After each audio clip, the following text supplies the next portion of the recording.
کل ہم نے پڑھا تھا کہ وہ حبیب النجار جو نوجوان آیا تھا دور سے اور اس نے انبیاء کرام کی دعوت پہ لبیک کہا تھا اور ساتھ نصیحت بھی کی تھی، مگر لوگوں نے اس کو قتل کر دیا۔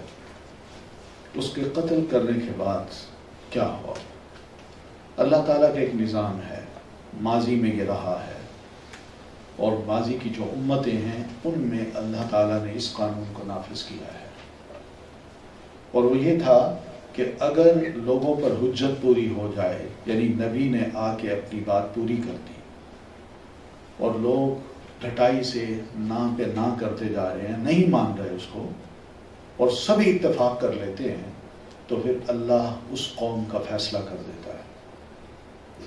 ماضی میں ایسے ہوا ہے، تو اس قوم کو بھی ان کے اپنے شہر میں ہی آسمان سے فرشتہ ایک اتارا، جیسے مفسرین لکھتے ہیں جبریل امین آئے اور انہوں نے اسی شہر کے اوپر یا کسی بھی کنارے پہ کھڑے ہو کے صرف ایک چیخ ماری، صرف ایک چیخ۔ وہ چیخ ایسی تھی جو سب کے لیے ناقابل برداشت تھی، ان کے سینے پھٹ گئے اور وہ جہاں بیٹھے تھے، جس حالت میں کھڑے تھے، وہ ہل نہیں سکے، بس وہیں ڈھیر ہو گئے۔ ماضی میں ایسا ہوا ہے، مگر حقیقت یہ ہے کہ ہماری امت میں نبی علیہ الصلاۃ والتسلیم آپ رحمت للعالمین ہیں، آپ نے اپنے رب سے ایک دعا کی تھی، دعائیں بہت سی کی تھی، مگر آپ نے کہا میں نے یہ دعا کی، اللہ نے اس کو قبول کیا ہے، اور وہ یہ تھی کہ اللہ میری اس امت پر ماضی کی امتوں کی طرح یکدم عذاب نازل نہ کرنا کہ سب کے سب ختم ہو جائے۔ یہ دعا ہے جو اس امت کے لیے اللہ کے رسول صلی اللہ علیہ وسلم کی قبول کی گئی ہے، ورنہ دیکھا جائے تو ہم اپنے آپ کو ذرا دیکھیں تو ہمارے کوئی بھی شاید ایسا عمل ہو جو ہم نہ کرتے اور ماضی کی امتوں میں نہ کیا ہو،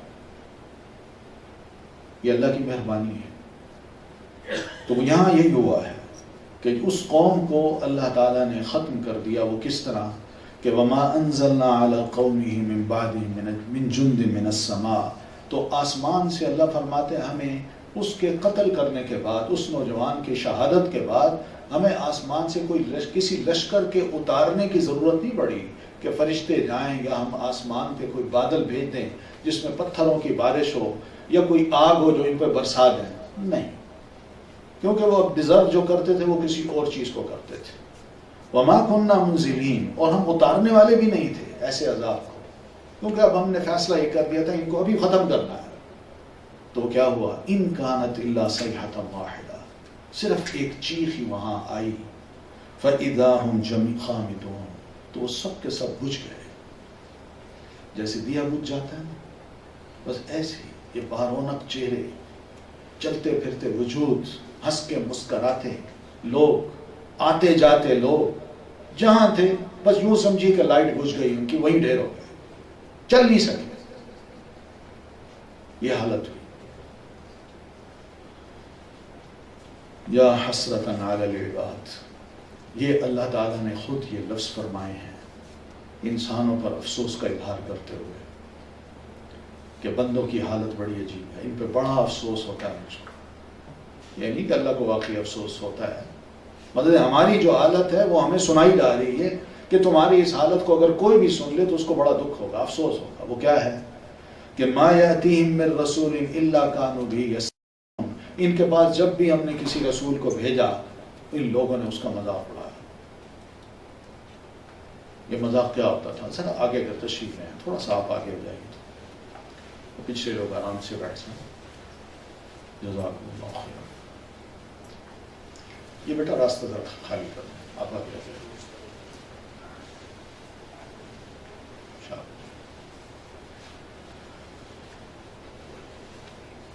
تو ما یأتیہم من رسول الا کانوا بہ یستہزئون، جب بھی ان کے پاس کوئی رسول آیا یہ اس کا مذاق اڑاتے تھے۔ استہزاء کہتے ہیں ایسے مذاق کو کہ جس سے دوسرے کی توہین ہو، اس کو حقارت سے دیکھا جائے، اس کی بات کو اہمیت نہ دی جائے۔ رسول آئے، لوگ تو منتظر ہوتے ہیں کہ رب کی رحمت آ گئی، دعائیں کرتے ہیں کہ اللہ رسول بھیج جو ہماری اصلاح کرے، اور جب ایسوں میں رسول آ جاتا ہے تو اکثریت لوگوں کی یہ ہو جاتی ہے کہ وہ اپنے اس وقت کے رسول کا مذاق اڑاتے ہیں۔ آپ نے پڑھے ہیں نا نمونے کس طرح ہمارے پیارے رسول صلی اللہ علیہ وسلم کا مذاق اڑایا گیا، آپ کو بدنام کیا گیا، آپ کے نام رکھے گئے، یہ سب مذاق تھا۔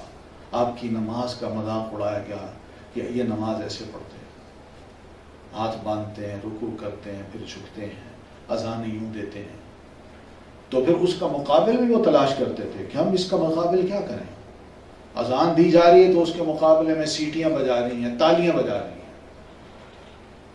اور پھر اس طرح نبی علیہ الصلوۃ والتسلیم کچھ بات کرتے ہیں جو واقعی مؤثر ہے، لوگوں کے دلوں میں اتر رہی ہے اور لوگ غور سے سن رہے ہیں، تو کہتے ہیں یہ جادوگر ہے۔ اور اگر آپ کو پیشین گوئی فرما دیتے ہیں آسمان پر، جو آسمان سے وحی اترنے کے مطابق، تو کہتے ہیں یہ کاہن ہے۔ قرآن کو بڑا خوبصورت پڑھتے ہیں تو کہتے ہیں یہ شاعر ہے، اور سیدھی سیدھی بات کرتے ہیں تو کہتے ہیں یہ پاگل ہے۔ نام بھی رکھے، آپ کا نام یوں رکھا گیا، محمد کی بجائے مزمم رکھ دیا، نعوذ باللہ۔ محمد کا کیا مطلب ہوتا ہے؟ جس کی سب سے زیادہ تعریف کی جائے، اور مزمم یہ جس کی سب سے زیادہ مذمت کی جائے۔ یعنی انتہا تک گئے ہیں یہ لوگ۔ اور پھر اس رسول کو جب صحابہ کرام نے آ کے بتایا اللہ کے رسول لیجئے، آپ کے پیچھے تو اس طرح پڑ گئے ہیں، یہ آپ کا نام بھی انہوں نے تبدیل کر دیا، لوگوں کو کہتے پھرتے ہیں یہ مزمم ہے۔ قربان جائیے نبی علیہ الصلوۃ والتسلیم پر بھی۔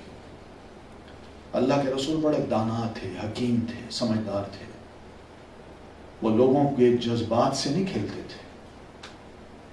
آپ صلی اللہ علیہ وسلم جانتے تھے کہ صحابہ کو بڑا دکھ ہوا ہے، میرا یہ نام انہوں نے تبدیل کیا ہے، مگر اس کو میں کس طرح کنٹرول کروں۔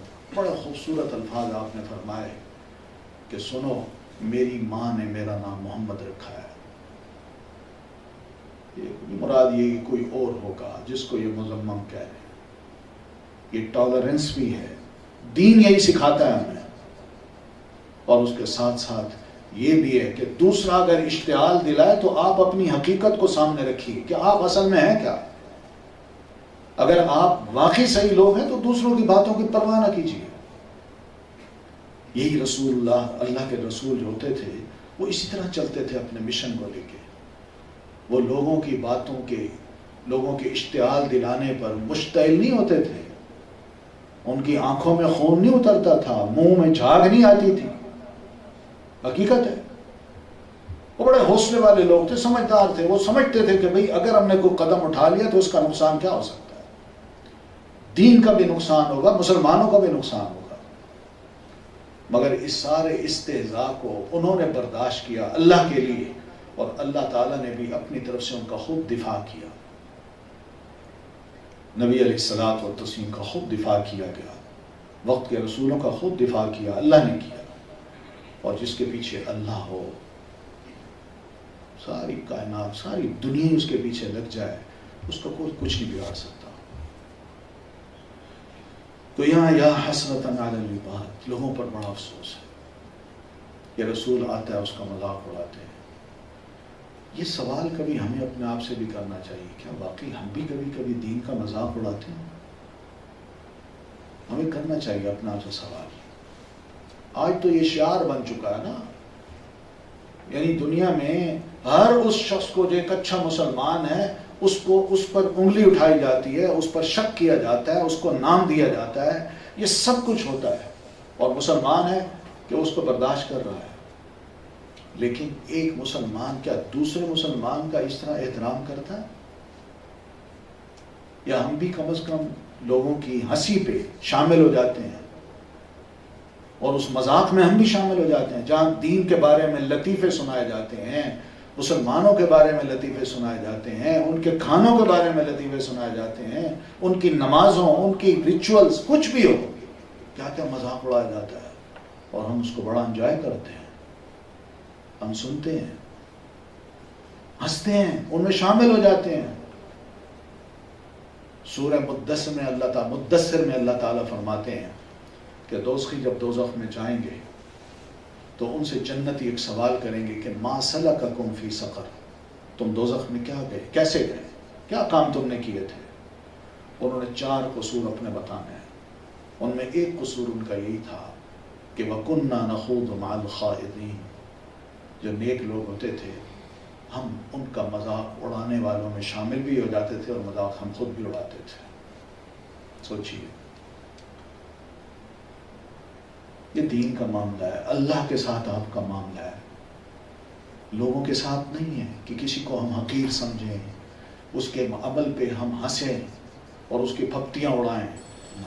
یقین مانیے ہم نہیں جان سکتے.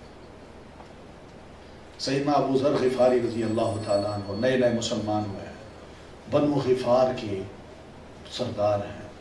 بنو غفار بہت بڑا قبیلہ ہے، جنگجو قبیلہ، امیر ترین قبیلہ، اس کے سردار تھے. مسلمان ہو گئے، چند دن ہی ہوئے ان کو مسلمان ہوئے کہ کسی محفل میں صحابہ اپنے ساتھی سب بیٹھے ہیں، وہاں کسی بات پہ گفتگو جب ہوئی تو اس گفتگو میں بلال رضی اللہ تعالیٰ عنہ نے بھی تھوڑی سی رائے دے دی.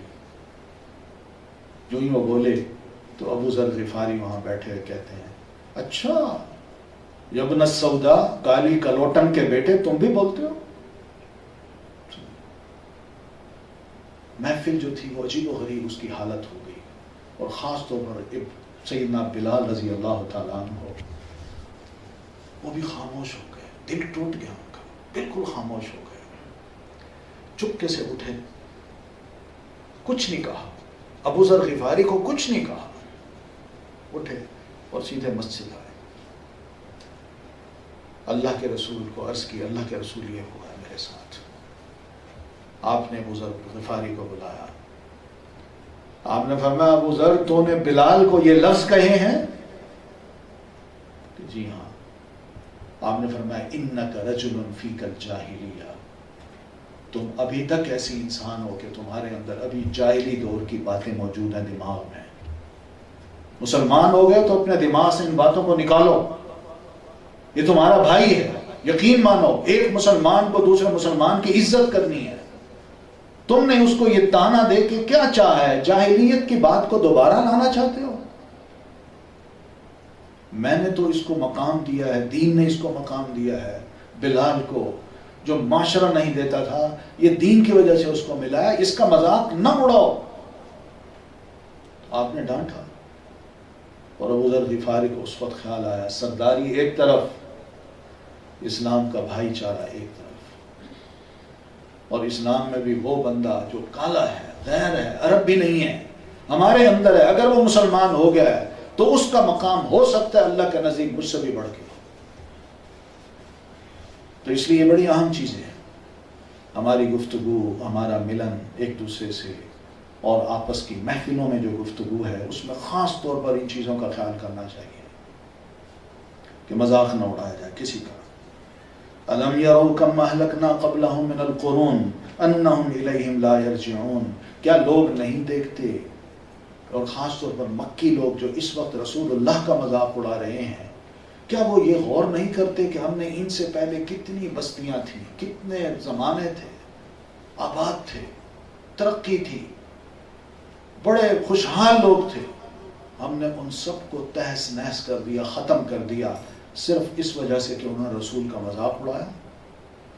اور قرآن مجید میں ہم یہ واقعات سنا چکے ہیں. وَإِن كُلٌّ لَمَّا جَمِيعٌ لَدَيْنَا مُحْضَرُونَ. پھر ان میں کوئی بھی نہیں ایسا جو مر جائے اور پھر مر کے دوبارہ ہم زندہ کر کے اس کو اپنی عدالت میں کھڑا نہ کریں. سب کو اپنے ہاں ہم لائیں گے. جس کا مذاق اڑائے گا اس کو بھی، اور جو مذاق اڑانے والا تھا اس کو بھی. اور بتاؤ کس بنیاد پہ تم نے اس کا مذاق اڑایا؟ کیا یہ انسان تمہاری طرح نہیں تھا؟ کیا یہ تمہاری طرح بولتا نہیں تھا؟ صرف اس کا مذاق اس بنیاد پہ اڑایا گیا کہ یہ مسلمان ہوا ہے، کوئی نیکی چاہتا ہے، یا پھر یہ ہے کہ اس کا رنگ کالا ہے، یا بدصورت ہے، یا غریب ہے. کیوں؟ کس بنیاد پہ ہمارے سامنے حاضر کیے جاؤ گے تم سب؟ وَآیَةٌ لَهُمُ الْأَرْضُ الْمَيْتَةُ. اگر ان کو یقین نہیں آتا کہ دوبارہ اٹھ کے ہم نے اپنے رب کے حضور جانا ہے تو ان کو ہم ایک نشانی بتا دیتے ہیں. اس نشانی سے یہ اندازہ لگا لیں کہ واقعی ہم نے مر کے دوبارہ زندہ ہونا ہے اور رب کی عدالت میں پیش ہونا ہے. وہ نشانی کیا ہے؟ یہ بنجر زمین دیکھ لیجئے. بنجر زمین ہوتی ہے بالکل سنسان زمین، کچھ بھی نہیں اس پہ، ایک معمولی سا کیڑا بھی وہاں نہیں چل رہا ہوتا کہ یکایک آسمان سے بارش برستی ہے اور وہی بنجر زمین لہلہا اٹھتی ہے اور کیڑے مکوڑے پرندے سب وہاں ان کا وجود نظر آتا ہے. یہ کہاں سے آ گئے؟ کس نے ان کو زندہ کیا؟ کس نے اس زمین کو جو بنجر تھی اس کو سرسبز و شاداب کر ڈالا؟ یہ کون ہے؟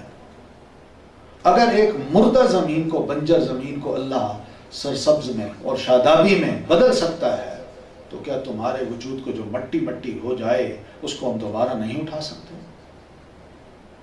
اٹھا سکتے ہیں.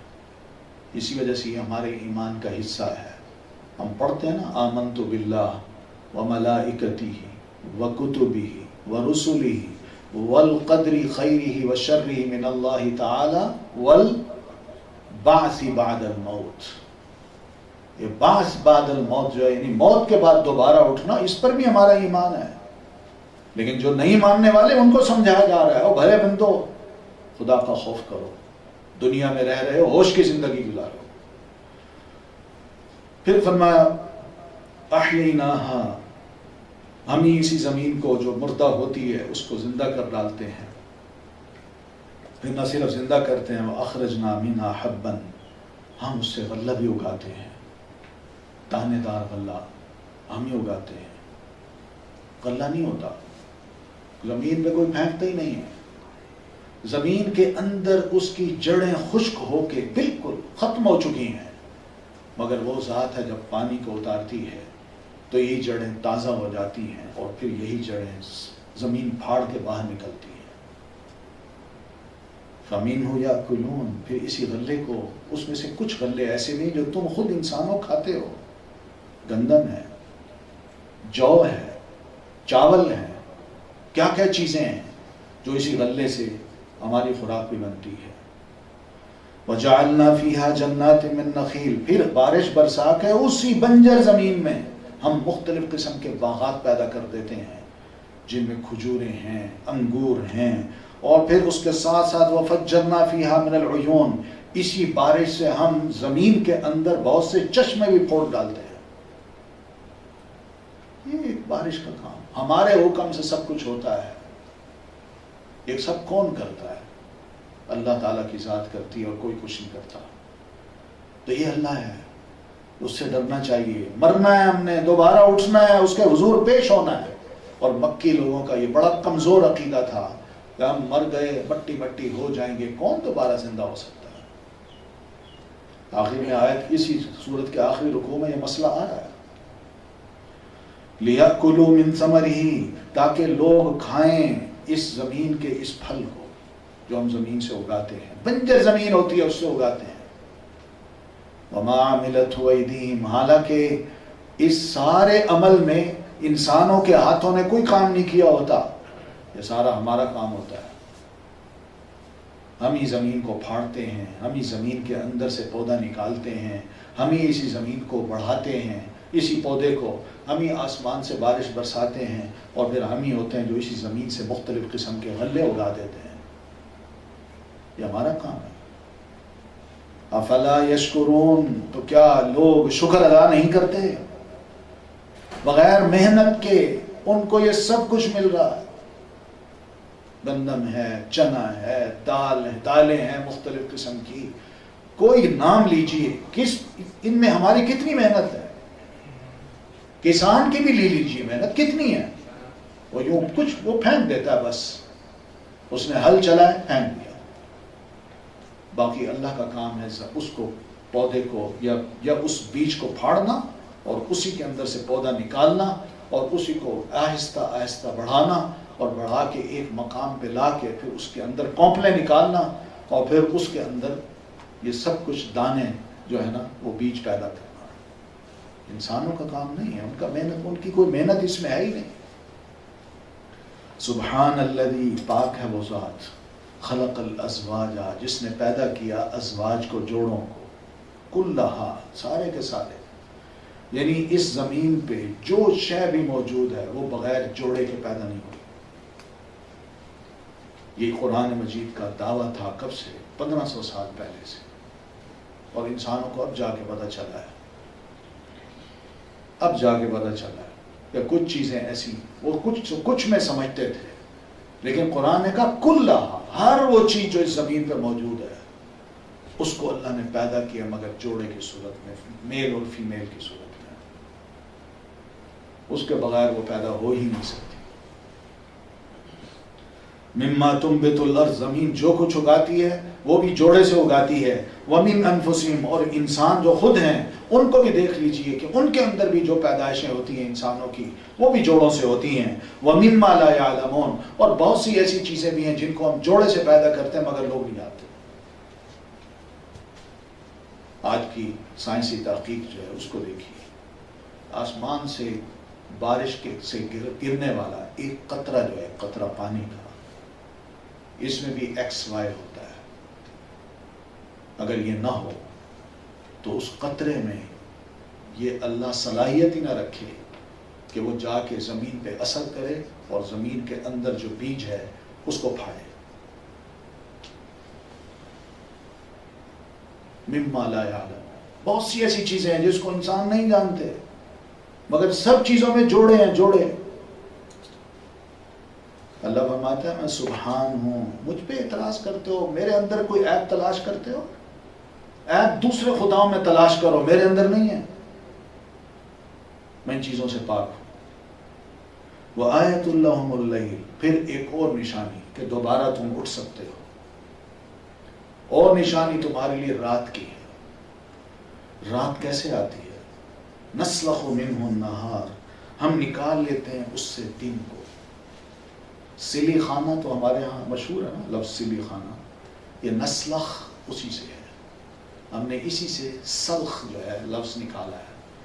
سلخ کہتے ہیں جانور کو ذبح کرنے کے بعد جب الٹا لٹکایا جاتا ہے تو اس کی کھال کو اتارنا، جیسے کھال اتاری جاتی ہے چاروں طرف سے، اس کو کہتے ہیں سلخ. اب دیکھیے اللہ تعالیٰ فرماتے ہیں میں رات کو دن سے رات کو میں ایسے نکالتا ہوں، یا دن کو رات سے ایسے نکال لیتا ہوں جیسے کھال جو ہے کسی جانور سے اتاری جاتی ہے. یہ کھال ہی ہے، رات کی کھال ہے نا جو دن کے اوپر چڑھی ہوئی ہے، اور جب دن آتا ہے تو یوں کھال آہستہ آہستہ پیچھے آتی جاتی ہے اور دن جو ہے باہر نکلتا آتا ہے. یہی حال رات کا ہوتا ہے، جب دن جاتا ہے تو رات آہستہ آہستہ آتی ہے اور دن چلا جاتا ہے. بڑا خوبصورت لفظ ہے نسلخ منہ النہار فاذا ہم مظلمون. جو ہی دن کو ہم نکال لے جاتے ہیں رات چھا جاتی ہے تو لوگ تاریکی میں ہو جاتے ہیں. یہ معمولی کام نہیں ہے، پوری ایک دنیا میں اندھیرا چھا جانا کوئی معمولی کام نہیں ہے. پوری دنیا میں روشنی کا آ جانا، دن کا آ جانا، یہ معمولی کام نہیں ہے. آج کل لوڈ شیڈنگ ہو رہی، ہم جانتے ہیں کہ بجلی کی کیا قدر ہے، ہو تو کیا کام ہوتے ہیں، نہ ہو تو کیا ہو سکتا ہے، اور اگر کچھ بھی نہ ہو تو ہم کتنے بے بس ہیں، اور کیا شور مچا ہوا ہے. اللہ تعالیٰ کے خلاف کوئی ایسا نہیں ہے جو جلوس نکال سکے کہ اللہ کل سورج نکلا تھا آج کیوں نکلا. اس کا نظام ہی ایسا زبردست ہے. فَإِذَا هُمْ مُظْلِمُونَ. والشمس، سورج کو دیکھ لیجئے، تجری لمستقر لہا، جو اپنے مدار میں چل رہا ہے. سوال ہی پیدا نہیں ہوتا اس کی رفتار میں تھوڑی سی فرق آ جائے یا اس کے مدار میں وہ ذرا اونچا ہو جائے، نیچے ہو جائے، دائیں ہو جائے، بائیں ہو جائے، کچھ لمستقر لہا. اس کا اللہ تعالیٰ نے ایک راستہ مقرر کر دیا ہے، وہ اسی راستے پہ چلا جا رہا ہے. اتنی فرما برداری یہ سورج کر رہا ہے. ذرا تھوڑا سا اوپر ہو جائے تو ہم جہاں بیٹھے ہوں جم جائیں، اور ذرا نیچے آ جائے یہ جو کچھ ہمارے ارد گرد ہے سب جل کے راکھ ہو جائے. اور جس طرح جا رہا ہے اس کی رفتار میں بھی ذرا برابر کمی نہیں آتی کہ وہ رک جائے، پیچھے ہٹ جائے یا لیٹ ہو جائے. نہیں، لمستقر لہا، اس کا ایک ٹائم مقرر ہے کہ تم نے اس وقت یہاں ہونا ہے، اور واقعی ایسے ہی ہے۔ ہم دیکھیں نمازوں کے اوقات جو ہیں ہمارے کس طرح ریگولر چل رہے ہیں، کبھی غور کیا ہم نے کہ آج ذرا سورج تھوڑا سا لیٹ ہو جائے تو ہم نماز ذرا لیٹ پڑھ لیں گے؟ نہیں، ایک طے شدہ اللہ تعالیٰ کا ایک اصول ہے، حکم ہے جو سورج کو اللہ نے دے رکھا ہے کہ تم نے اپنے مدار پہ چلتے جانا ہے، ذرا ادھر ادھر نہیں ہونا، اور اپنے وقت پہ طلوع ہونا ہے اور اپنے وقت پہ غروب ہونا ہے۔ ذالک تقدیر العزیز العلیم، یہ جو ہے اللہ تبارک و تعالیٰ جو علیم اور عزیز ذات ہے، زبردست بھی ہے اور علم والا بھی ہے، یہ اس کا ایک اندازہ ہے جو اس نے سورج کو فیڈ کر دیا، اور سورج اس حکم کے مطابق آ رہا ہے، جا رہا ہے۔ یعنی تھوڑا سا بھی سورج رک جائے تو کائنات کا نظام تل پٹ ہو جائے، حقیقت ہے۔ والقمر، اور چاند کو دیکھ لیجئے، قدرناہ منازل، ہم نے اس کی منزلیں مقرر کر دی ہیں، وہ بھی اندازے سے کی ہیں۔ اللہ تعالیٰ کا جو اندازہ ہے نا وہ فکسڈ ہے، ہمارے اندازے جو ہوتے ہیں نا وہ مے بھی ہوتا ہے، لیکن اللہ تعالیٰ کا جو انداز ہے وہ یقیناً ہوتا ہے، ڈیفینیٹلی ایسا ہی ہونا ہے۔ تو اللہ تعالیٰ نے چاند کی منزلیں مقرر کر دی ہیں۔ یہ کیا منزلیں ہیں؟ کبھی دیکھیے چاند پہلی رات کا ہوتا ہے بالکل باریک، پھر دوسرے دن ذرا موٹا، پھر تیسرے دن اور، چوتھے دن اور، پھر کبھی جلدی غروب ہو جاتا ہے، کبھی دیر سے ہوتا ہے، کبھی اور دیر سے ہوتا ہے، کبھی آدھی رات میں ہوتا ہے، کبھی آدھی رات کے بعد ہوتا ہے، اور کبھی فجر جب طلوع ہوتی ہے تو اس وقت ہوتا ہے۔ پھر اسی طرح بڑا ہو کے پھر اس کے بعد وہ کم ہونا شروع ہو جاتا ہے، اور چلتے چلتے پھر اس حالت پہ آتا ہے کہ بالکل چھوٹا ہو جاتا ہے، اور پھر کچھ دن غائب رہ کے پھر طلوع ہوتا ہے۔ یہ وہ چیز ہے، اللہ فرماتے ہیں یہ میں ہی کر رہا ہوں۔ اتنا بڑا سورج جو نکلتا ہے تو شعاعیں دے رہا ہوتا ہے، اور یہی وہ سورج ہے جس کو میں اگر لپیٹنا چاہوں تو آرام سے لپیٹ سکتا ہوں، اور اس کا ایک مظاہرہ تم دنیا میں دیکھتے ہو، وہ یہ ہے کہ سورج گرہن جب ہوتا ہے تو اس کی روشنی کو میں سب کر لیتا ہوں، روشنی چھین لیتا ہوں، تم تک روشنی نہیں پہنچتی۔ اور چاند کو بھی اگر گرہن لگا دوں تو وہ بھی اتنی بڑی مخلوق ہے جس پر میرا کنٹرول ہے، میں اس کی روشنی کو بھی روک لوں جو تم پر اپنی کرنیں نہ پہنچا سکے۔ تو جو ذات ایک بہت بڑے سیارے کو کنٹرول کر رہی ہے کہ وہ ڈوبتا بھی ہے اور نکلتا بھی ہے، تو ہم بھی انسان ہیں، ہم بھی ڈوب جائیں گے اور دوبارہ اللہ نکال بھی لے گا۔ یہ دلائل ہیں جو اللہ تعالیٰ ہمیں دینا چاہ رہے ہیں، جو نہیں مانتے خاص طور پر ان کو سمجھایا جا رہا ہے، تو سمجھو ان چیزوں کو۔ پھر یہ چاند جو ہے حتیٰ عاد کالعرجون القدیم، حتیٰ کہ یہ لوٹ آتا ہے کھجور کی پتلی ٹہنی کی طرح جو پرانی ہوتی ہے۔ یعنی کھجور کی جو پتلی ٹہنی ہوتی ہے وہ بالکل یوں ہوتی ہے، یوں الٹی۔ چاند جب نکلتا ہے تو یوں نکلتا ہے، اور پھر یہی چاند بڑھتے بڑھتے بڑھتے پھر آہستہ آہستہ ختم ہوتے ہوتے اوپر جا کے بالکل باریک ہو جاتا ہے۔ اس سے اللہ تعالیٰ نے تشبیہ دی ہے کہ اس طرح میں اس کو کر دیتا ہوں، کہاں بڑا چاند، کہاں چھوٹا، بالکل چھوٹا، اور کہاں بالکل غائب ہو جاتا ہے۔ لَلشَّمْسُ يَنبَغِي لَهَا أَن تُدْرِكَ الْقَمَرَ، پھر سورج کی رفتار کو دیکھیے کہ سورج کے لیے مناسب ہے ہی نہیں کہ وہ اپنی رفتار میں اتنا تیز چلے کہ اس کے آگے اگر چاند ہے تو اس چاند کو پکڑ لے، پا لے۔ نہیں، وہ اپنے مدار میں، وہ اپنے مدار میں، وہ اپنی رفتار سے، وہ اپنی رفتار سے۔ وَلَلَّيْلُ سَابِقُ النَّهَارِ، اور نہ ہی رات جو ہے وہ دن سے پہلے آ سکتی ہے۔ مراد یہ کہ دن سے سبقت وہ نہیں لے جا سکتی، رات اپنے وقت پہ آئے گی اور دن اپنے وقت پہ آئے گا۔ یہ ہمارے حکم کے پابند ہیں، تو اس طرح انسان اور تم بھی میرے حکم کے پابند ہو۔ میں جب چاہوں تمہاری روشنی چھین لوں، اور جب چاہوں دوبارہ یہ روشنی پیدا کر کے تمہیں زندہ کھڑا کر دوں۔ یہ اللہ کی قدرت ہے، ماننا پڑتا ہے۔ اللہ قادر ہے، اللہ عزیز ہے، غالب ہے، اس پر کوئی غلبہ اختیار نہیں رکھتا، کوئی غلبہ اور اختیار نہیں رکھتا۔ وَكُلٌّ فِي فَلَكٍ يَسْبَحُونَ، اور سب کے سب اپنے اپنے مدار میں تیر رہے ہیں، روٹیٹ کر رہے ہیں۔ ایک ایک چھوٹے سے چھوٹے سیارے کو دیکھ لیجئے، چاہے وہ ستارہ ہے یا بڑے سے بڑا سیارہ سورج ہے، اس کو دیکھ لیجئے، ہر کوئی اپنے اپنے مدار میں چل رہا ہے۔ اور اگر اوپر جائیں تو بندہ دیکھتا ہے نا کہ بڑی بڑے سیارے جو ہیں وہ آ رہے ہیں، اور آ کے لگتا ہے کہ وہ اتنی تیز رفتاری سے کہ ابھی اس سے ٹکرایا اور تباہی آئی، ایسے اوپر ایسے لگتا ہے۔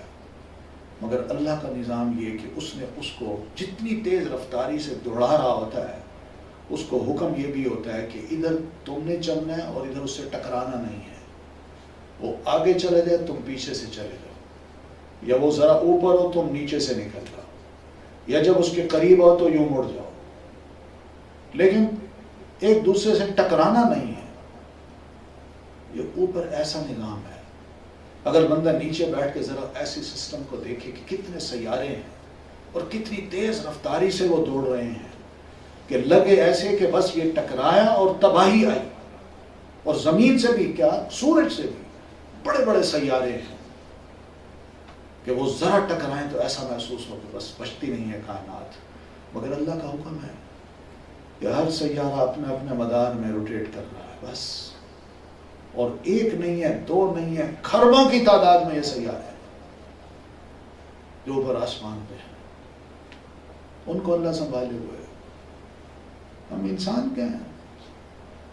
وآیۃ لہم، اور ان کی نشانی یہ بھی ہے کہ انا حملنا ذریتہم فی الفلک المشحون، کہ ہم نے انہیں سوار کیا، ان کی اولاد کو کشتی میں جو بھری ہوئی تھی۔ یہ حضرت نوح علیہ الصلوۃ والتسلیم کی کشتی کی طرف اشارہ ہے کہ جو بچے کھچے بچے، یعنی جو انسان تھے سب کو غرق کر دیا، جو بچے وہ کشتی میں ہم نے بھر دیے۔ اب پھر اس کے بعد وَخَلَقْنَا لَهُم مِّن مِّثْلِهِ مَا يَرْكَبُونَ، اور پیدا کیا ہم نے ان کے لیے اس کی مانند جن پر وہ سوار ہوتے ہیں۔ یعنی اس کشتی کی طرح ہم نے اور بھی بہت سی سواریاں بنا دی ہیں یا پیدا کر دی ہیں جس پر انسان خود سوار ہوتا ہے، یعنی جانور ہیں جس میں خاص طور پر خچر ہے، گھوڑا ہے، اونٹ، گدھا، یہ سب ایسے جانور ہیں جن پر ہم سوار ہوتے ہیں۔ اللہ فرماتے ہیں یہ میں نے پیدا کر دی ہے، اور یقین مانیے یہ سواریاں ایسی ہیں جو انتہائی دشوار گزار جو راستے ہیں، جن پہ انسان کا چلنا محال ہے اور لمبی مسافت طے کرنا بھی ناممکن ہے، وہ جانتے ہیں کہ ان سواریوں کی کیا قدر ہے۔ آپ آرمی کے لوگوں سے پوچھ لیجیے، یہ جو خچر ہے یہ پہاڑی دروں میں، پہاڑی راستوں میں کتنے کام دیتا ہے۔ وہاں آرمی کی نہ گاڑیاں پہنچ سکتی ہیں، نہ جہاز پہنچ سکتے ہیں، نہ ہیلی کاپٹر پہنچ سکتے ہیں، مگر یہی کام دیتے ہیں۔ اللہ فرماتے ہیں یہ میں نے پیدا کی۔ وَإِن نَشَأْ نُغْرِقْهُمْ، اگر ہم چاہیں تو کشتی سوار لوگوں کو غرق کر دیں، اور ایسا غرق کریں کہ فَلَا صَرِيخَ لَهُمْ، کوئی بھی چیخ سننے والا ان کا نہ ہو اور کوئی مدد کے لیے نہ آ سکے، وَلَا هُمْ يُنْقَذُونَ، اور نہ وہ بچائے جا سکے۔ کل اس کا میں نے تذکرہ کیا تھا کہ اس طرح ساؤتھ کوریا کی کشتی ڈوبی ہے، کوئی بھی نہیں آ سکا، باوجود اتنی ترقی کے، اتنے زبردست سسٹم کے، سیکیورٹی سسٹم کے، کشتی کو اللہ تعالی نے ایسا غرق کیا، بچا نہیں سکے۔ اپنی آنکھوں کے سامنے ڈوبتا دیکھا انہوں نے، وہ سنک ہو رہی ہے، جا رہی ہے، مگر کوئی آ نہیں سکا کہ وقت پہ پہنچ کے ہم ان کو بچا سکیں۔ فیصلہ جب اللہ کا ہو جاتا ہے نا تو پھر وہ اپنا کر کے رہتا ہے۔ بندوں کے سارے بنے بنائے جو سیکیورٹی کے نظام ہوتے ہیں وہ دھرے کے دھرے رہ جاتے ہیں۔ إِلَّا رَحْمَةً مِنَّا وَمَتَاعًا إِلَىٰ حِينٍ، ہاں اگر بچیں گے تو اس صورت میں جب ہماری طرف سے کوئی رحمت ہوگی تو، اور ہم نے یہ فیصلہ کر رکھا ان کے لیے کہ ہم نے ان کو ایک مدت کے لیے، مقررہ وقت کے لیے ان کو جینے کا اور موقع دینا ہے، ورنہ نہیں بچ سکتے۔ جب فیصلہ ہو جائے تو وہ فیصلہ ایسے ہی ہوتا ہے کہ ان کی موت ایسے ہی آنی ہے، کشتی میں غرق کرنا ہے ان کو تو غرق کر دینا ہے۔ یہ ہے اللہ تعالیٰ کی ذات، اور یہ ہے اللہ تعالیٰ کے اختیارات اور اس کے کام جو اللہ تعالیٰ فرما رہے ہیں، ہمیں سمجھا رہے ہیں۔ تو مکی لوگوں کو قائل کرنے کی کوشش کی جا رہی ہے، اور اس وقت بھی دنیا میں بہت سے ایسے لوگ ہیں جو بعث بعد الموت کے منکر ہیں، جو نہیں مانتے کہ مر کے ہم نے دوبارہ اٹھنا ہے۔ بابر بعیش کوش کہ عالم دوبارہ نیست. یہ ہمارے بابر ثابت ہے، مغل بادشاہ، جس نے اپنی عیاش، وہ کیا کہتے ہیں نا، اپنی جو ساری دولت تھی، حکومت تھی، سلطنت تھی، اختیار تھا، اس کے بارے میں یہ جملہ بتایا، یہ جملہ بولا، بابر زندگی کو بڑے مزے سے گزار لو، اس لیے کہ یہ عالم اب دوبارہ نہیں بنے گا. یہ مسلمان کا جملہ نہیں ہے، نہ مسلمان یہ عقیدہ رکھتا ہے، مگر معلوم نہیں لوگ کیسے تھے، کیسے عقیدے تھے، کیسے ان کے نظریات تھے. قرآن مجید سارا بھرا پڑا ہے اور وہ اسی چیز پر بتا رہا ہے کہ بھائی بعث بعد الموت کا عقیدہ رکھو. اگر یہ رکھو گے تو یہ زندگی جو دنیا کی تھوڑی زندگی ہے یہ ذرا ہوش سے گزارو گے اور تمہیں اندازہ ہو جائے گا کہ ہاں واقعی مرنے کے بعد جب ہم دوبارہ کھڑے ہوئے ہیں تو رب کے کیے ہوئے وعدے بھی آج پورے ہو رہے ہیں. وَإِذَا قِيلَ لَهُمُ اتَّقُوا، اب مکی لوگوں کو یہ سمجھایا جا رہا ہے کہ جب مسلمان ان کو کہتے ہیں کہ اتقوا، تم مسلسل نافرمانیاں کر رہے ہو، کفر کرتے جا رہے ہو، کفر پہ ردے کے ردے چڑھاتے جا رہے ہو، نہ رسول کو مانتے ہو، نہ قرآن کو، نہ وحی کو، اور مذاق بھی اگر اڑاتے ہو، خدا کا خوف کرو، ڈرو. کس سے؟ ما بین ایدیکم وما خلفکم، جو تم آگے اپنے لیے بھیج رہے ہو، جو عمل اور نظریات ہیں ان کے مطابق جو کرتے ہو، بکتے ہو، یہ سب جمع ہو رہا ہے تمہارا، اور جو ماضی میں کر کے آئے ہو وہ بھی سب جمع ہو چکا ہے. ڈرو، اپنے آپ کو بچاؤ، باز آ جاؤ ان حرکتوں سے. لعلکم ترحمون، تاکہ تم پر رحم کیا جائے. اللہ رحم یہی کرے گا کہ تم جب ڈر جاؤ گے، کلمہ پڑھ لو گے تو پچھلے سارے گناہ اللہ معاف کر دے گا، اور مرنے کے بعد بھی اللہ تعالیٰ تمہیں اپنی رحمت کی آغوش میں لے گا. وما تأتیہم من آیۃ من آیات ربہم، مگر ان کا حال یہ ہے کہ جب بھی ان کے پاس ان کے رب کی طرف سے کوئی نشانی آئی، الا کانوا عنہا معرضین، مگر یہ اس سے اعراض برتتے تھے، منہ موڑ لیتے تھے. نشانی سے مراد کوئی معجزہ اللہ کے رسول دکھا دیتے، کہتے تھے نہیں، ہم نہیں مانتے. آپ نے مکہ میں رہتے ہوئے ان کے مطالبے پر کہ اگر آپ واقعی اللہ کے رسول ہیں تو اس چاند کو 2 ٹکڑے کر دکھائیے. تو نبی علیہ الصلوۃ والتسلیم نے اپنے ہاتھ سے یوں اشارہ کیا، اللہ کے حکم سے وہ چاند 2 ٹکڑے ہوا. ایک ٹکڑا وہیں رہا اور دوسرا نیچے آ گیا، اور لوگوں نے دیکھا. اور یہ رات کا وقت تھا، جو جاگ رہے تھے انہوں نے دیکھا. اور مزے کی بات ہے، اس دور کی جو انڈیا کی تاریخ ہے، اس تاریخ کو جو لکھا گیا، اس وقت کے بادشاہ نے بھی یہ چاند کے ٹکڑا دیکھا تھا. یہ واقعی ٹکڑے ہوا ہے اور نیچے آیا ہے، اور اس تاریخ میں لکھا ہوا ہے. مگر جن لوگوں نے دیکھا وہ کہتے ہیں یہ لگتا ہے ہم پہ جادو کر دیا گیا ہے، جادو کر دیا گیا ہے. نہیں مانا. سحر مستمر، ایک ایسا جادو کر دیا جو چلتا ہے، چلتا جادو. یہ کیسے ممکن ہے کہ چاند 2 ٹکڑے ہو؟ تو قرآن مجید میں اللہ تعالیٰ نے وہ صورت اتار دی، اقتربت الساعة وانشق القمر وَإِن يَرَوْا آيَةً يُعْرِضُوا وَيَقُولُوا سِحْرٌ مُسْتَمِرٌ. جب بھی ان کو ہم نے کوئی نشانی دکھائی تو اس سے انہوں نے منہ موڑا اور صاف یہ لفظ کہہ دیے کہ یہ ایسا جادو ہے جو ہماری آنکھوں پہ چلا دیا گیا ہے اور اس نے ہمیں پاگل کر دیا ہے. ہم مان ہی نہیں سکتے کہ سورج یا چاند 2 ٹکڑے ہو جائیں.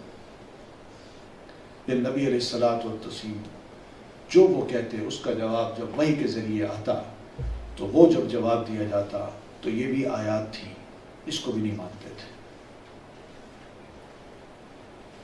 بہت کچھ تھا، بہت کچھ تھا، مگر جس نے نہ ماننا ہو اور جس نے یہ طے کر رکھا ہو کہ میں نے رسول کو نہیں ماننا، چاہے کچھ بھی کہے، تو اس پر نہ رسول کی بات اثر کرتی ہے، نہ کوئی معجزہ وہ ماننے کو تیار ہوتا ہے. وَإِذَا قِيلَ لَهُمْ أَنفِقُوا، اور جب انہیں کہا جاتا کہ اللہ نے تمہیں سرمایہ دے رکھا ہے، اس کو خرچ کرو، مما رزقکم اللہ، یعنی جو اللہ نے تمہیں سرمایہ دیا اس میں سے کچھ خرچ کرو. یہ تمہارے ارد گرد غریب ہیں، مفلس ہیں، ضرورت مند ہیں، تمہارے اپنے رشتہ دار بھی ہو سکتے ہیں، اور وہ رشتہ دار بھی ہو سکتا ہے جو مسلمان ہو کے نبی علیہ الصلوۃ والتسلیم کے حلقے میں چلا گیا ہے. کو خدا کا خوف کرو، دو ان کو، یہ تمہارے انسان بھائی ہیں. تو قال الذین کفروا، یہ کفار کہا کرتے، للذین آمنوا، مومنوں کو کہا کرتے، انطعم من لو یشاء اللہ اطعمہ، کیا ہم اسے کھلائیں جس کو اللہ چاہے تو کھلا سکتا ہے؟ مومن کا ایمان تو اللہ پہ ہے نا، کہ اللہ ہی کھلانے والا ہے، اللہ ہی بھوک دینے والا ہے۔ وہ مذاق اڑاتے ہیں، وہ کہتے ہیں اگر تمہارا اللہ تمہیں دیتا ہے تو ہم تمہیں کیوں کھلائیں؟ تمہارا اللہ اگر تمہیں کھلا سکتا ہے تو تم ہمیں کیوں کہتے ہو کہ پیسے دو؟ مانگو پھر اسی سے جس اللہ کو تم مانتے ہو۔ وہ تمہیں بھوکا کیوں رکھتا ہے؟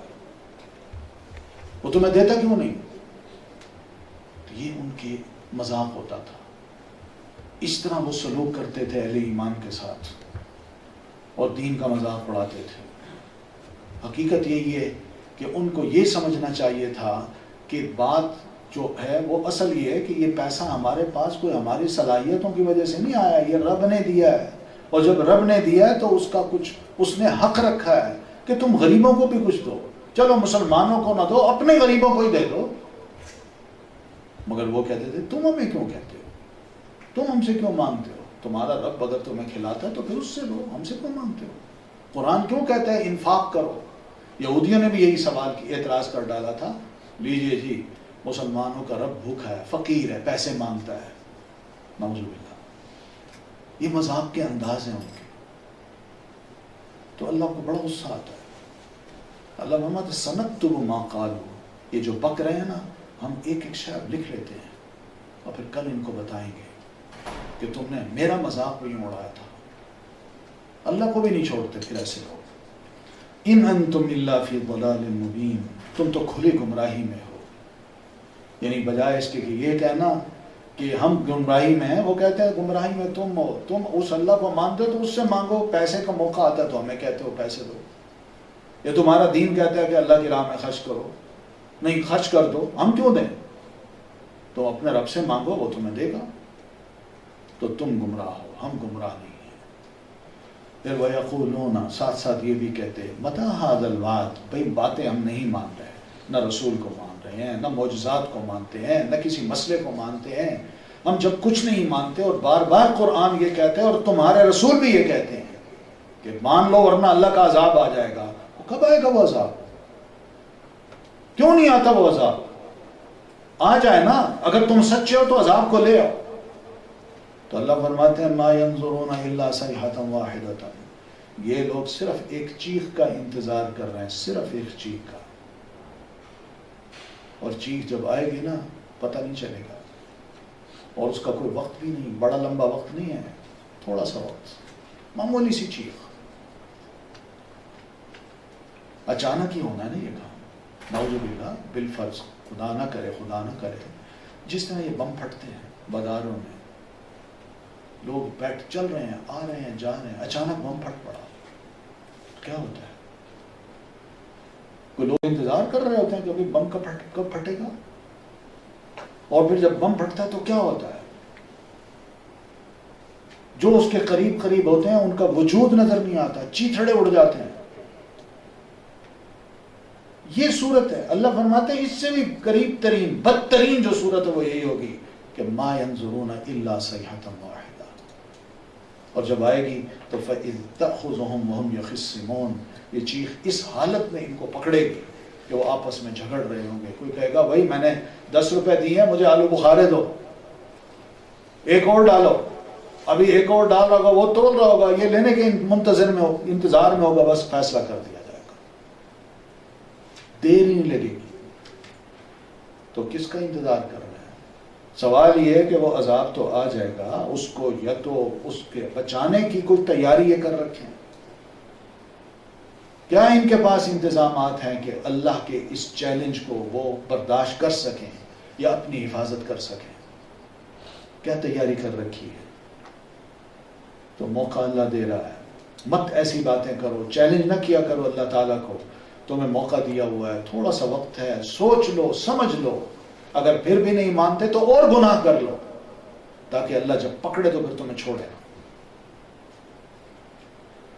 فَلَا يَسْتَطِيعُونَ تَوْصِيَةً وَلَا إِلَىٰ أَهْلِهِمْ يَرْجِعُونَ، اور جب یہ عذاب آیا تو اس موقع پر ان کی حالت یہ ہوگی کہ کسی کو نصیحت بھی نہ کر سکیں گے، اور بھائی میرے گھر جا کے ذرا اطلاع دے دو، میری حالت بڑی خراب ہے، میں اٹھ نہیں سکتا، میرا یہ پیسہ ہے، یہ چابی ہے، فلاں کو دے دیں جا کے، نہ کچھ نہیں کہہ سکیں گے۔ وَلَا إِلَىٰ أَهْلٍ يَرْجِعُونَ، اور نہ ہی ایسے عالم میں جب اللہ کا عذاب آیا تو ان کے پاس اتنی ہمت بھی نہیں ہوگی کہ گھر واپس جا سکیں، کہ اپنے بال بچوں کے پاس چلے جائیں۔ سمجھایا ہے کہ ایسے چیلنج نہ دیا کرو، ڈرو۔ پھر اس منظر کو اللہ سامنے لائے ہیں جو کل قیامت کو پیش آنا ہے۔ وَنُفِخَ فِي الصُّورِ، سور میں پھونکا جائے گا۔ یہ سور کیا ایک بگل ہے، ایک فرشتہ ہے جس کا نام اسرافیل ہے۔ اللہ تعالیٰ نے صرف اس کو اس کام کے لیے مقرر کر رکھا ہے کہ اسرافیل تم سور کو، اس بگل کو اپنے منہ پہ رکھو، اور جو ہی میں حکم دوں تم بجا دینا، اور جب یہ بجا تو اس وقت کیا حالت ہوگی؟ یہ سارا کچھ جو نظر آ رہا ہے نا، یہ آسمان یہ بھی ٹوٹ جائے گا، یہ پہاڑ جو مضبوطی سے جمے ہوئے ہیں یہ بھی روئی کے گالوں کی طرح اڑ رہے ہوں گے، یہ زمین بالکل یوم تبدل الارض غیر الارض، جس روز اللہ تعالیٰ نے اس زمین کو بدل دینا ہے۔ یہاں ہمیں اونچ نیچ نظر آتی ہے، بلڈنگ نظر آتی ہیں، پہاڑ ہیں، کہیں گڑھے ہیں، اللہ نے اس کو پلین کر کے رکھ دینا ہے، یہ زمین ہی نہیں رہے گی اور زمین بن جائے گی۔ تو یہ وہ وقت آنا ہے جس کو اس سور کے ذریعے اس ساری کائنات کی حالت بدل دی جائے گی، اور بندے کا اپنا کیا حال ہوگا کہ اس کو اپنا ہوش نہیں ہوگا کہ میں کس حالت میں کھڑا ہوں۔ قبروں سے لوگ نکل آئیں گے لیکن لوگوں کو اس اپنے حال کا علم نہیں ہوگا کہ میں کس حال میں کھڑا ہوں۔ آپ صلی اللہ علیہ وسلم نے ایک بار فرمایا کہ لوگ قیامت کے دن جب اٹھیں گے یا میدان محشر میں ہوں گے تو بالکل الف ننگے ہوں گے، ان کے جسم پہ کوئی کپڑے نہیں ہوں گے۔ ام المومنین سیدہ عائشہ نے جب یہ لفظ سنے تو عرض کی، اللہ کے رسول یہ کیسے؟ یعنی بندہ اریاں ہوگا، وہ تو ایک دوسرے کو دیکھے گا۔ آپ نے فرمایا عائشہ وہ حالت ایسی ہوگی کہ بندے کو اپنا ہوش ہی نہیں ہوگا کہ میں کس حالت میں کھڑا ہوں، وہ کوئی کسی کو دیکھ بھی نہیں سکے گا، اس کو اپنی پڑی ہوگی کہ آج میرے ساتھ ہوتا کیا ہے۔ وَنُفِخَ فِي الصُّورِ، وہ بگل بجایا جائے گا، اور نبی علیہ الصلوۃ والتسلیم جب اس آیت کو پڑھتے تو آپ کا کب کبھی سی طاری ہو جاتی۔ تو صحابہ عرض کرتے اللہ کے رسول خیریت؟ آپ فرماتے میں کیسے اطمینان سے رہ سکتا ہوں، سو سکتا ہوں، میں چین کیسے کر سکتا ہوں، جبکہ اسرافیل جو ہے اس نے بگل کو اپنے منہ پہ لگایا ہوا ہے اور کان اللہ کے حکم کی طرف لگائے ہوئے ہیں کہ جو ہی اللہ کا حکم آئے میں اس کو بجا دوں۔ تو میں کیسے چین سے بیٹھ سکتا ہوں؟ یہ تو بے چینی پیدا کرنے والی آیت ہے، خیال دلاتی ہے کہ سب کچھ ختم ہوگا، میں نے اس کے لیے کیا تیاری کر رکھی ہے۔ فَإِذَا هُمْ مِنَ الْأَجْدَاثِ إِلَىٰ رَبِّهِمْ يَنْسِلُونَ، تو جو ہی بگل بجا تو جو لوگ اپنی اپنی قبروں میں ہوں گے، آدم علیہ السلام سے لے کر قیامت تک کے دن تک جہاں کہیں بھی ہوں گے، وہ ان کی جدس ہے، وہ قبر ہے، تو وہ اپنی قبروں سے نکل آئیں گے، ینسلون، نکل آئیں گے، اور اس وقت کہیں گے یا ویلنا، ہائے افسوس ہم پر، من بعثنا من مرقدنا، کس نے ہماری آرام گاہ سے ہمیں اٹھا کھڑا کیا۔ اب قیامت کی جو ہولناکی ہوگی وہ نظر آئے گی ان کو، تو اس وقت ان کو اپنی قبر آرام گاہ نظر آئے گی۔ حالانکہ قبر میں بھی انسان کو سزا مل رہی ہوتی ہے، وہ عذاب دیکھ رہا ہوتا ہے، مگر وہ دور ہے، صرف اس کو دیکھ رہا ہے یا اس کو پیش کیا جاتا ہے صبح شام، وہ بھی بڑی اذیت ہے۔ لیکن میدان محشر میں جب انسان پہنچ جائے گا تو یہ تباہی دیکھے گا اور حالات دیکھے گا، تو اس وقت اس کو اپنی قبر جو ہے نا وہ یوں محسوس ہوگی، جو بہترین بستر تھا، اچھا کمرہ تھا جس میں سویا ہوا تھا، کس نے مجھے اٹھا کھڑا کیا دوبارہ؟ تو اس کو جواب میں کہا جائے گا ھذا ما وعد الرحمن وصدق المرسلون، او بھلے بندے، یہی تو وہ دن ہے، یہی تو وہ میدان محشر ہے جس کا رحمان نے ہم سے وعدہ کیا تھا، اور انبیاء کرام جو تھے انہوں نے جو کہا تھا آج وہ سب ثابت ہو رہا ہے کہ یہ دن آئے گا، آج وہ آ گیا۔ تو یہ ہے بعث بعد الموت کی بات کہ اللہ نے دوبارہ اٹھانا ہے۔ اس کی تفاصیل اس صورت میں ان آیات میں بتا دی گئی ہیں، اور بتایا کس طرح ہوگا۔ ان کانت الا صیحۃ واحدہ، اس بگل کی بھی ایک چیخ ہوگی، صرف بگل، وہ پھونکیں گے۔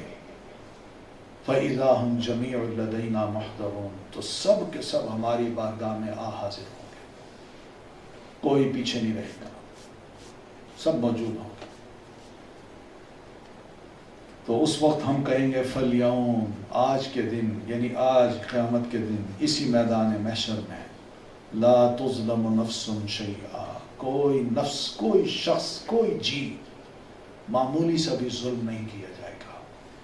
آج کا دن ہم نے اس لیے برپا کیا ہے کہ ہم انصاف قائم کریں، جو مظلوم ہے اس کے ظلم کا بدلہ اب اس کو دیا جائے، اور ظالم سے بدلہ لیا جائے، اور جس نے کسی کا حق مارا ہے آج اس کو حق دیا جائے، اور جس نے کسی کے ساتھ زیادتی کی ہے آج اس کو اس زیادتی کا بدلہ دیا جائے۔ پیارے رسول صلی اللہ علیہ وسلم فرماتے ہیں اتدرون من المسکین، مسلمانوں تم جانتے ہو مسکین کون ہوتا ہے؟ تو ہم نے عرض کی اللہ کے رسول المسکین، مسکین وہ ہوتا ہے من لا درہم لہ ولا دینار لہ، جس کے پاس نہ کوئی درہم ہو نہ دینار ہو۔ آپ میں نہیں، میری امت کا مسکین وہ شخص ہے جو کل قیامت کو یاتی بصلاۃ و زکاۃ، کہ وہ آئے گا، اس کے بڑی نمازیں پڑھی ہوں گی، بڑی زکاتیں ادا کی ہوں گی، بڑے حج کیے ہوں گے، لیکن دوسری طرف قد شتم ھذا واکل مال ھذا وقذف ھذا، اس کو گالی دی ہوگی، اس پر تہمت لگائی ہوگی، اس کا مال کھایا ہوگا۔ یہ بندہ جب رب کی عدالت میں آئے گا تو حقوق لینے والے آ جائیں گے۔ اللہ فرمائے گا، یہ بندہ کہے گا اللہ اس شخص نے میرا اتنا مال کھایا تھا۔ اللہ فرمائے گا اچھا کھایا تھا، ہاں۔ تو انصاف یہی ہے کہ اب ظاہر اس کے پاس پیسہ تو ہے نہیں، تو اللہ نے فرمانا ہے کہ اس کی نیکیاں اٹھا کے اس کو دے دو، جو نمازیں پڑھی ہیں، روزے رکھے ہیں، زکوٰۃ دی ہے، وہ نیکیاں اس کو دے دو۔ پھر اس کے بعد ایک اور آ جائے گا، اللہ اس نے مجھ پر تہمت لگائی تھی، ہاں بھائی لگائی تھی، بالکل، چلیں اس کی باقی نیکیاں اٹھا کے اس کو دے دو۔ تیسرا آئے گا، اللہ اس نے مجھے گالی دی تھی، اب اس کی نیکیاں ختم ہو چکی ہیں، اب انصاف تو کرنا ہے اللہ نے فرمانا ہے اس کی برائیاں اٹھا کے اس کو دے دو۔ کیسا انصاف ہے، کیا سلوک ہے، بندے کے ساتھ کیا کچھ ہونا ہے۔ یہ سب سے بڑا مسکین ہے، اللہ کے رسول فرماتے ہیں، جو نمازیں، روزے، حج، زکوٰۃ سب کچھ کر کے آیا، مگر لوگوں کے ساتھ اس نے ناانصافیاں کی، ان کا مال کھایا، ان کے حقوق پامال کیے، اور ان کے حق ان کو نہ دیے، اور اسی طرح دنیا سے رخصت ہو گیا۔ تو کل قیامت کو جب یہ آئے گا تو اس کی نیکیاں ان میں تقسیم کر دی جائیں گی، اور ان کی برائیاں اس کو دے دی جائیں گی، اور پھر اس کو اٹھا کے دوسری طرف دھکیل دیا جائے گا کہ جاؤ۔ یہ ہے فالیوم، آج کے روز لا تظلم نفس شیئا، کوئی نفس بھی معمولی سا بھی ظلم نہیں کیا جائے گا، اس کے ساتھ انصاف ہوگا۔ اسی کو کہتے ہیں یوم الدین، جزا کا دن۔ جو میں نے کیا ہے دنیا میں وہ قیامت کے روز بھروں گا، جو میں بول رہا ہوں کل قیامت کے روز کاٹوں گا، اسی کو یوم الدین کہتے ہیں۔ فَالْيَوْمَ لَا تُظْلَمُ نَفْسٌ شَيْئًا وَلَا تُجْزَوْنَ إِلَّا مَا كُنْتُمْ تَعْمَلُونَ، اور لوگوں سے بھی اللہ تعالیٰ نے یہ فرما دینا، دیکھو تمہیں جو جزا دی جا رہی ہے، بدلہ دیا جا رہا ہے، ہم نے کوئی زیادتی نہیں کی، تم نے جو کیا تھا یہ وہی جزا ہے۔ اگر کوئی زیادتی کی تو آؤ ہماری عدالت میں کیس دائر کرو، ہم زیادتی نہیں کر رہے، یہ تمہارے عمل ہیں، ان کا بدلہ ہے جو تمہیں دے رہے ہیں، اور کچھ نہیں۔ یہ ہے وہ منزلیں ہیں ہماری آگے بڑھی۔ دنیا کی منزل تو بڑی آسان ہے نا، ایک فیز ہے، وہ وقت ہے ہم گزار رہے ہیں، لیکن آگے بڑی فیزز ہیں، اور اس میں ہم اکیلے ہوں گے۔ ان سے گزرنا ہے. اس کے لیے یہ سب باتیں ہیں جو قرآن مجید کرتا ہے. یقین مانیے ہمیں کوئی اور نہیں سمجھا سکتا. یہ عالم اس عالم کی باتیں ہیں جو آگے پیش آنے والا ہے ہمارے ساتھ. ابھی ہم دنیا میں ہیں. عالم دنیا کو تو ہم جان رہے ہیں اور اس کو بھی معمولی سا, لیکن عالم برزخ جو ہے اور اس کے بعد عالم آخرت ہے, یہ دو عالم ہیں آگے ہمارے سامنے جن سے ہم نے گزرنا ہے. ہم دنیا میں نہیں تھے تو پہلا عالم کیا تھا؟ اس کو عالم الارواح کہتے ہیں, جہاں ہماری روحیں تھیں. وہاں سے ہمیں دنیا میں بھیجا گیا. اب یہاں سے ہم نے آگے جانا ہے. وہ آگے جو جانے کا عالم ہے اس کو عالم برزخ کہتے ہیں, اور یہ قیامت تک کا ہے. اور جب قیامت آئے گی تو اب وہاں پہنچ جائیں گے. آخر میں وہ عالم آخرت ہوگا. مزے کی بات یہ کہ ان عالموں کا جو 4 عالم سے ہم ہو کے مختلف عالم میں جو جا رہے ہیں, ان عالموں کا ایک دوسرے سے کوئی تعلق نہیں. مثلا جو عالم ارواح میں ہیں یا ہم تھے اور اب ہم یہاں آئے ہیں, تو اب ہمارا پیچھے کوئی تعلق نہیں رہا. نہ ہمیں یاد ہے کہ ہم وہاں کیسے تھے, ہماری روح کہاں تھی, کچھ پتہ نہیں. میں نہیں. اسی طرح جب یہاں اسی طرح وہ روحیں جو وہ موجود ہیں اس وقت, جو آئندہ نسلیں آنی ہیں, ان کا بھی کوئی تعلق اس دنیا سے نہیں ہے. پھر اسی طرح جب ہم آگے جائیں گے تو آگے جا کے ہم اس دنیا سے کٹ جائیں گے, وہاں ہم اکیلے ہوں گے. ہمارا کوئی تعلق نہیں ہو گیا, اور نہ ہمارا تعلق ایسے لوگوں سے ہے جو دنیا سے رخصت ہو چکے ہیں. کوئی بندہ یہاں بیٹھا ہو کہہ دے کہ میرے دادا محترم فوت ہوئے آج سے 30-40 سال پہلے, میرا ان سے ایک تعلق ہے. کوئی نہیں ہے. کس عالم میں ہے ہم نہیں جانتے. پھر اسی طرح عالم برزخ سے نکل کے جب ہم نے عالم آخرت میں جانا ہے, وہ ایک اور منزل ہے. تو یہ عالم جو ہیں ان میں کوئی کسی سے کوئی تعلق نہیں رکھتا. یہ بیچ میں ہمارے لیے دیواریں کھڑی کر دی ہیں اللہ تعالیٰ نے. ہم اس عالم سے نہ ادھر جھانک سکتے ہیں نہ آگے جھانک سکتے ہیں, اور نہ ادھر والے ادھر جھانک سکتے ہیں نہ ادھر والے ادھر جھانک سکتے ہیں. یہ پردے ہمارے لیے مگر اللہ تعالیٰ کے لیے نہیں ہے. اللہ تعالیٰ عالم ارواح کو بھی جانتا ہے, عالم دنیا کو بھی, اور عالم برزخ کو بھی, اور قیامت کا بھی جب سما پیدا ہوگا اس کو بھی سب جانتا ہے. تو یہ آنے ہیں, فیزز آنی ہیں ہمارے ساتھ. لیکن سوال اتنا ہے کہ ان آیات کو پڑھ کے ہم پر کتنا اثر ہوتا ہے, ہم کتنی تیاری کرتے ہیں, اس کی کوشش ہمیں کرنی چاہیے. مسلمان عقل مند وہی ہوتا ہے جو دین کی ان باتوں پہ یقین کر کے اپنی آخرت کو سنوارنے کے لیے اس دنیا میں وہ کام کرے جو اس کو آخرت میں مرنے کے بعد فائدہ دے سکے. یہی وہ چیز ہے جو قرآن ہمیں سمجھاتا ہے, اور رسول اللہ صلی اللہ علیہ وسلم بھی ایسی باتیں ہمیں سمجھاتے ہیں. یہ سب سے بڑی خیر خواہی ہے جو دین نے ہمارے ساتھ کی ہے, اور سارے کا سارا دین خیر خواہی کا نام ہے, یاد رکھیے گا. اللہ تعالیٰ ہم سب کو توفیق دے کہ ہم اپنی اصلاح کر سکیں اور اپنی آخرت کو سنوارنے کے لیے اس وقت جو دنیا میں زندہ ہیں کچھ نہ کچھ ایسے کام کریں کہ ہماری آخرت کسی طرح بن جائے. سبحانک اللہم و بحمدک نشہد ان لا الہ الا انت استغفرک.